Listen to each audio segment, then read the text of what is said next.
He thought she was just another quiet girl who wouldn't fight back. But the moment he touched her, the room went still and everything changed. What happened next didn't just shock the school, it went viral. The bully who humiliated others for fun finally messed with the wrong one. And in just 10 seconds, he learned a brutal lesson he'd never forget. But what hurt most? It wasn't her punch. It was the truth she revealed afterward. At Jefferson High, no one dared cross Tyler Briggs. He strutted through the halls like he owned the place, picking on the quiet, mocking the different, and using his father's name to dodge consequences. Teachers looked the other way. Students whispered but stayed silent. Tyler wasn't just a bully. He was the golden boy with the cruelest grin. Then came Amara Daniels. Wait a second and tell us where you're watching from in the comments. Don't forget to subscribe for more powerful stories like this. She was new, soft-spoken, and always kept her head low. Her long braids brushed the edges of her sketchbook as she sat in the back of class, rarely speaking unless called upon. Rumors swirled.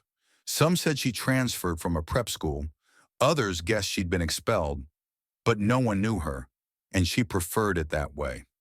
Amara didn't dress like the others. She didn't care about the latest trends or popularity contests. To Tyler, that made her the perfect target.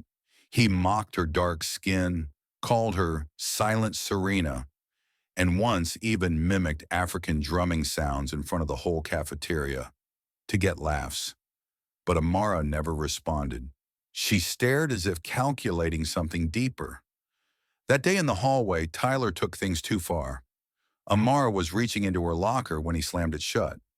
"Hey, didn't you hear me talking to you?" he barked. She ignored him and turned to walk away. That's when he grabbed her wrist. Tight. The students nearby gasped. No one had ever seen Tyler touch someone like that before. Amara slowly turned, her eyes locking onto his. Calm, unbothered. "You've made a mistake," she said softly, her voice razor-sharp beneath the surface. Tyler laughed. "What are you gonna do?" He didn't know her father was a retired MMA fighter or that she'd trained beside him since she was 5. He didn't know that silence wasn't weakness, it was focus. And in 10 seconds, he was about to find out. The hallway seemed to shrink. Eyes widened. Phones lifted. Some students started recording, sensing something was about to go down. But no one could have predicted what came next. Tyler's grip tightened Amara's wrist, expecting her to cower, maybe cry or beg him to stop. That's how it always worked. Fear was his favorite currency. But Amara didn't flinch. Instead, her body shifted, subtle, fluid, like a dancer slipping into a rhythm. Her eyes remained locked on his, steady and controlled. "I gave you a chance to walk away," she said quietly. "You didn't take it." Tyler scoffed. "What are you gonna do? Hit me?" "No," she replied. "I'm going to teach you something you won't forget." In one swift motion, Amara twisted her wrist and broke free. Her hands snapped upward, striking a pressure point near Tyler's elbow, forcing his arm to bend awkwardly. He stumbled back, stunned. Before he could react, Amara spun low and swept his leg out from under him. He hit the ground hard. Gasps echoed down the corridor. The crowd was no longer just curious. They were frozen in disbelief. Tyler lay on his back, blinking up at the ceiling, completely blindsided. Amara stood over him, calm, composed. She hadn't broken a sweat. One of Tyler's friends rushed forward, stepping between them. "What the hell are you doing? You're gonna get expelled!" Amara didn't even glance at him. She crouched down to Tyler's level, her voice soft but firm. "You think because people are quiet, they're weak, because they're different. They're beneath you. You've humiliated others for years, without ever knowing what they carry." Tyler tried to sit up, but his pride was heavier than the pain. "I didn't ask for your respect," Amara continued, "but you're going to learn not to take what isn't yours, not even a moment of someone's peace." Seconds later, the principal burst through the crowd, followed by two teachers. "What is going on here?" she demanded. Tyler sat up, stammering, "She attacked me." "No," Amara said calmly. "He put his hands on me. I defended myself." Several students nodded. The videos were already spreading. One student showed the principal the footage. Tyler grabbing Amara, Amara giving a clear warning, and then precision, not violence, just skill. The principal's face darkened. "Tyler Briggs, in my office. Now." "But my dad, I don't care who your father is." Amara turned to leave without needing validation, but a hand gently touched her shoulder. One of the first-year students she'd seen Tyler bully almost daily, a small boy with thick glasses, looked up at her with quiet gratitude. "Thank you," he whispered. Amara smiled for the first time that day. The power shift was undeniable. The fear that Tyler had fed on for so long was gone. In its place stood a new kind of strength, one born from self-respect, discipline, and the refusal to be anyone's victim. And in just 10 seconds, everything had changed. That afternoon, the school was buzzing with whispers. Videos of the encounter spread like wildfire, posted, reshared, and captioned with shock and admiration. Some students still couldn't believe what they saw. Tyler Briggs, the school's untouchable, untouching bully, laid flat on his back by someone he thought was invisible. But in the principal's office, the mood was anything but celebratory. Tyler sat in a chair, arms crossed, his jaw clenched from the embarrassment. His father, a well-known lawyer and donor to the school, stood beside him, red-faced and fuming. "This is absurd. My son was assaulted. We will be pressing charges if this isn't handled immediately." Across the room, Amara sat silently, her expression calm.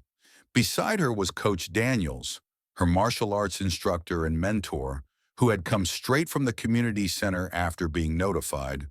Principal Hernandez looked at the video once more, her face unreadable. "Mr. Briggs, what I see here is a student being physically grabbed against her will. Miss Bennett warned him, then defended herself using controlled, non-lethal technique. No punches, no unnecessary force." Tyler's father stepped forward. "That girl humiliated my son." Coach Daniels spoke up. "That young woman protected herself, just like I've trained her to. You should be grateful she showed restraint. She could have done more." The principal sighed. "Mr. Briggs, your son has had 4 bullying reports this semester. The evidence is clear." Tyler's face twisted. "This isn't fair. She made me look weak." Amara finally spoke, her voice clear and unwavering. "You made yourself look weak, Tyler. Real strength doesn't come from fear, it comes from respect." The silence in the room was deafening. Then Principal Hernandez turned her attention to Amara. "You are not in trouble. You followed every protocol and exercised restraint. You will return to class." She added to Tyler and his father, "Your son is suspended for 10 days pending a full investigation." Tyler's mouth dropped. "You're punishing me?" Amara rose slowly, giving him one final glance. "You chose the wrong girl today. Maybe next time, choose to be better." As she walked out, heads turned in awe, not just of what she did, but how she carried herself. For once, the entire school saw what real power looked like. And Tyler knew he would never forget it. The following days at school were different. Amara walked the halls confidently, no longer invisible to her peers. Where once she was ignored or whispered about, now students smiled at her, and some even nodded with respect. It wasn't about what she had done. It was how she carried herself afterward, dignified, controlled, and unapologetic. Her story reached beyond the school.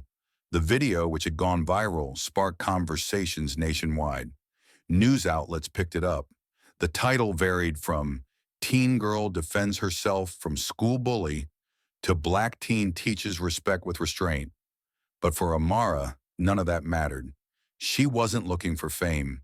She had only done what she had to do.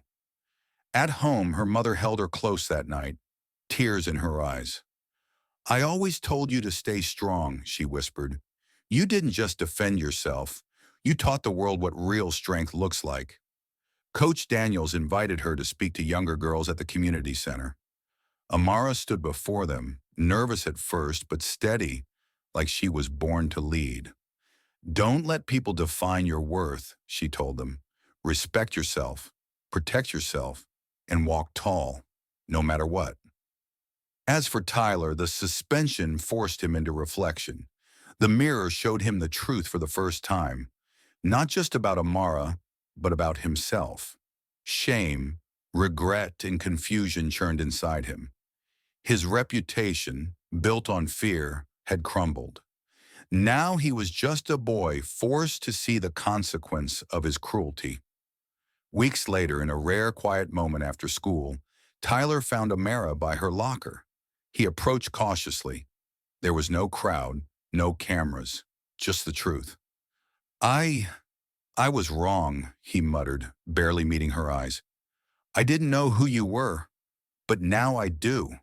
Amara paused, then said, "Now you know." He nodded and walked away. She didn't need revenge. She didn't need an apology. The world had seen her power, and more importantly, she had seen it herself. Sometimes the most powerful victories don't come from violence, but from dignity, strength, and the courage to rise above hate. And in just 10 seconds, Amara didn't just teach Tyler a lesson, she changed the story forever. If you enjoyed the story and thought it provoking, don't forget to like, share, and subscribe for more powerful narratives.